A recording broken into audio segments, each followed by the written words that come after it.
Oke, bisa kita mulai teman-teman? Bisa. Ya. Baik, assalamualaikum warahmatullahi wabarakatuh. Waalaikumsalam warahmatullahi wabarakatuh. Gimana kabarnya teman-teman? Baik. Bosan nggak sama saya? Tidak ya. Oke. Jadi 2 minggu kemarin kan teman-teman udah mengisi AKTD kan, yang banyak itu. Nah hasilnya itu teman-teman banyak yang memilih belum bisa atau sering menunda-nunda mengerjakan tugas. Benar apa benar? Benar. Maka dari itu kakak akan membawakan materi manajemen waktu. Tapi sebelum kita masuk ke materi tersebut, kita akan lebih dulu membahas apa itu prokrastinasi. Nah, menurut teman-teman apa itu prokrastinasi? Nggak tahu? Nggak tahu? Sama sekali? Oke, jadi prokrastinasi itu adalah ini, menunda-nunda tugas dengan sadar meskipun udah tahu dampaknya. Relate nggak sama kalian? Ya, benar. Oke, selanjutnya ada faktor yang mempengaruhi prokrastinasi. Yang pertama itu ada faktor internal. Yang pertama ada efikasi diri rendah. Tahu nggak efikasi diri itu apa? Tidak percaya diri. Bisa itu contohnya kalau yang rendah. Tapi pengertiannya tahu nggak? Oke, jadi efikasi diri itu adalah keyakinan pada diri kita sendiri, kemampuan kita, yakin sama kemampuan kita kalau kita itu mampu dalam menyelesaikan tugas.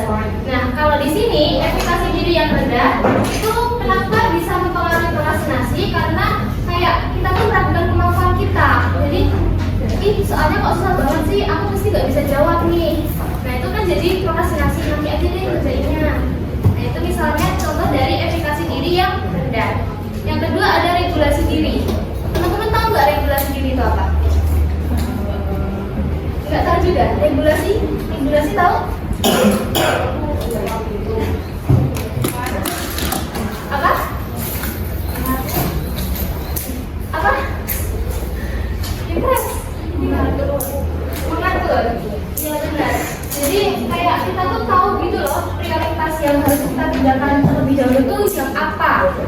Nah kalau regulasi dirinya rendah itu dapat memicu penundaan karena kita tuh beranggapan bahwa tugas waktunya tuh masih lama, jadi nanti aja kerjainnya soalnya waktunya masih lama. Nah itu kita berarti belum bisa mengatur waktu kita, mana lagi prioritas dulu gitu.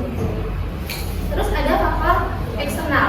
Yang pertama itu ada rendahnya dukungan sosial dan juga ada pengaruh teman sebaya. Nah menurut teman-teman pengaruh teman sebaya itu tuh ngaruh nggak ke diri kita? Ngaruh kan? Nah selanjutnya itu ada dampak dari prokrastinasi. Kira-kira dampaknya apa aja? Apa? Keteteran. Terus malas belajar. Terus malas. Ya malas bener. Terus kalau dalam ranah afektif, dalam perasaan, kalian bakal ngerasain apa? Panik bener. Gelisah bener. Cemas sama takut rasain nggak? Iya kan? Nah, itu salah satu dampak dari prokrastinasi. Kalau dari ranah kognitif, jadi kayak misalnya kalian lagi ada tugas, tapi kalian memilih pergi keluar, pasti di luar itu kayak ngerasa tugasku ya juga belum selesai nih. Jadi kayak di luar itu kayak nggak, iya loh, kayak nggak tenang gitu. Nah kalau di dalam ranah perilaku, kalian akan mengerjakan tugas itu jadi kayak cepet-cepet, takut kalau melebihi deadline. Nah kalau di dalam ranah fisik itu tuh kayak karena kalian menunda tugas, kalau kalian menunda tugas, ya, jadi kan kalian sering bergadang gitu ya. Nah efeknya itu ada jadi pusing, terus sulit tidur, ataupun jadi deg-degan. Terus kalau di dalam ranah akademik itu biasanya prestasinya jadi turun. Nah kalau di dalam ranah moral, biasanya kalau kalian udah stuck banget nih sementara deadline-nya habis ini, pasti kalian memilih jalur untuk menyusul. Nah itu salah satu dari dampak prokrastinasi. Nah selanjutnya kita ke manajemen waktu. Apa itu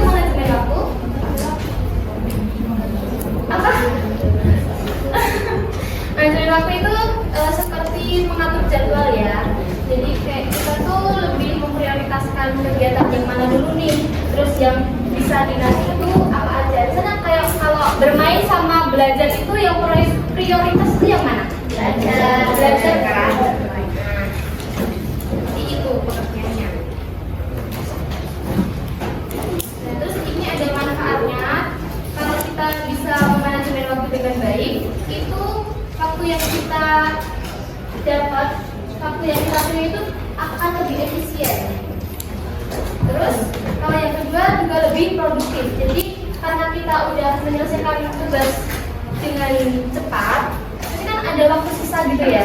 Nah, itu biasanya kita akan mengerjakan waktu dengan kualitas yang lebih baik daripada yang prokrastinasi. Kalau prokrastinasi kan kita udah tugas, terus kalau udah mau deadline-nya kayak yang penting kerjain, yang penting selesai gitu kan. Nah, kalau kita udah mengatur waktu, pasti kita apa lagi? Kayak ada yang ngomong gitu. Pasti kita akan mengerjakan waktu di awal, jadi kualitasnya itu pasti akan jauh lebih baik gitu daripada yang prokrastinasi. Terus ada keseimbangan antara pekerjaan dan kehidupan pribadi. Jadi balance antara belajar ataupun bermain ataupun menghabiskan waktu sama keluarga. Kalau kita bisa memanajemen waktu dengan baik. Terus yang terakhir itu bisa mengurangi stres. Jadi kalau orang yang bisa memanajemen waktu dengan baik pasti nggak akan stres karena hidupnya udah tertata gitu. Oke teman-teman, ada yang mau ditanyain terlebih dahulu? Oke teman-teman, boleh kita perhatiannya terlebih dahulu. Jadi di sini kan ada lembar rencana mingguan. Ada lembar rencana mingguan kan?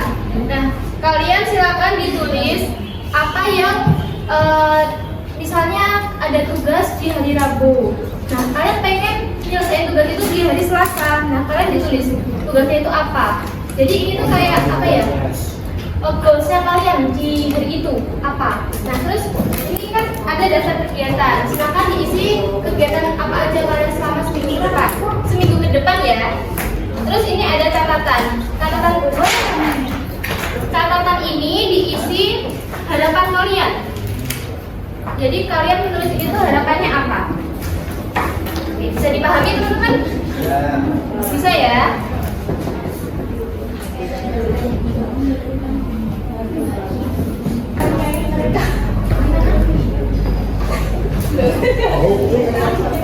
Tanya mereka tadi.